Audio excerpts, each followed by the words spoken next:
Alright, this is Andrew with Joda Home Inspections. We're doing a sewer scope today here in Sandy. Today is March 28th, 2024. We're at 9587 South, 285 East. We have the camera pushed out 163 feet. So this is a longer than average length of a sewer line. Typically, about 100 feet is average. So this first connection point is called the nose on. This is where it goes from your lateral line into the main city line. It looks like this might be going into a manhole. When it's open at the top of the pipe like that, that's traditionally what a manhole access looks like.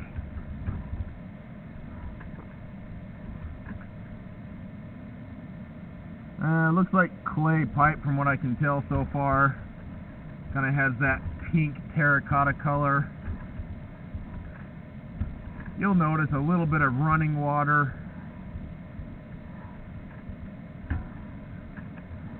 Running water is okay.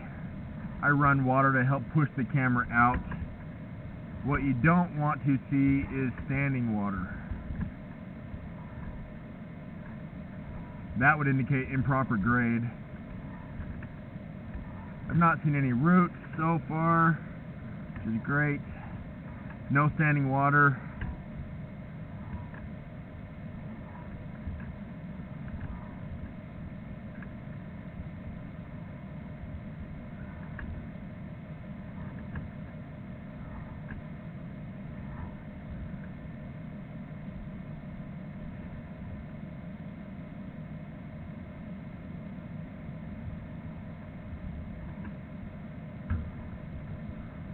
Couple small pieces of debris.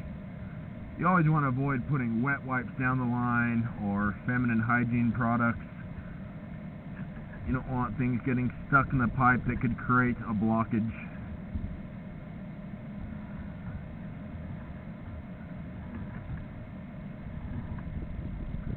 I'm accessing this line through the roof stack.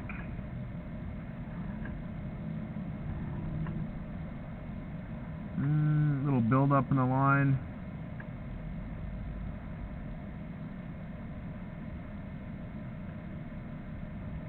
A little bit of an offset here.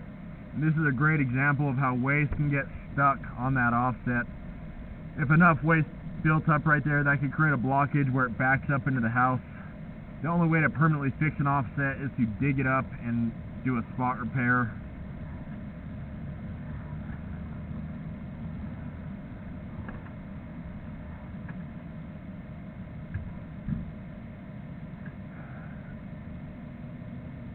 So a couple things. First, this pipe on the screen looks like cast iron. As you can tell, it gets real rough and rusty.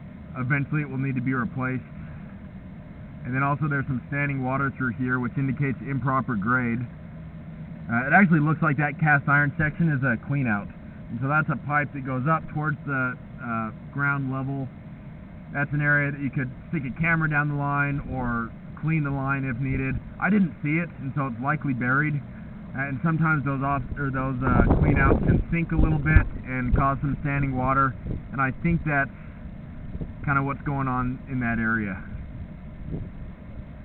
It is holding water, and so that can allow oil and grease to build up and make kind of a sticky spot where waste can also get stuck easier. So certainly not ideal. Looks like we've transitioned to clay pipe. I'm sorry, transite pipe. We were in clay, now we're in transite. Transite is a cement asbestos pipe.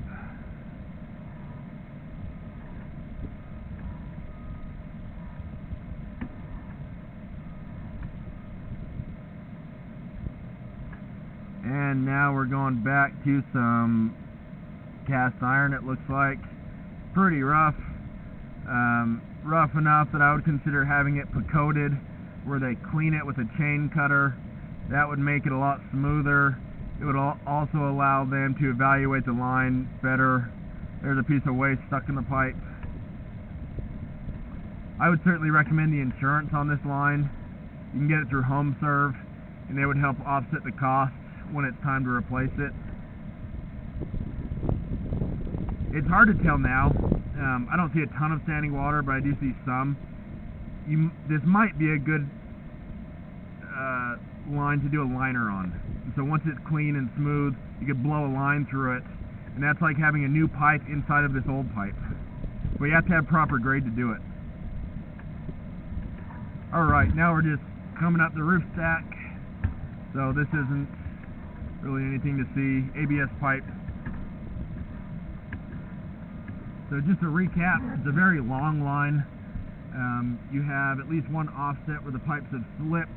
There's already some waste stuck on it. You had pretty good grade for the most part, but you did have one fitting that's dropped, and that was causing some water to sit in the line and build up. You have a fair amount of cast iron. It was looking very rough. I would recommend having the line cleaned now, and that would help prevent a backup in the near future. But I would definitely recommend getting the insurance on this line as well. I'm going to end this recording now.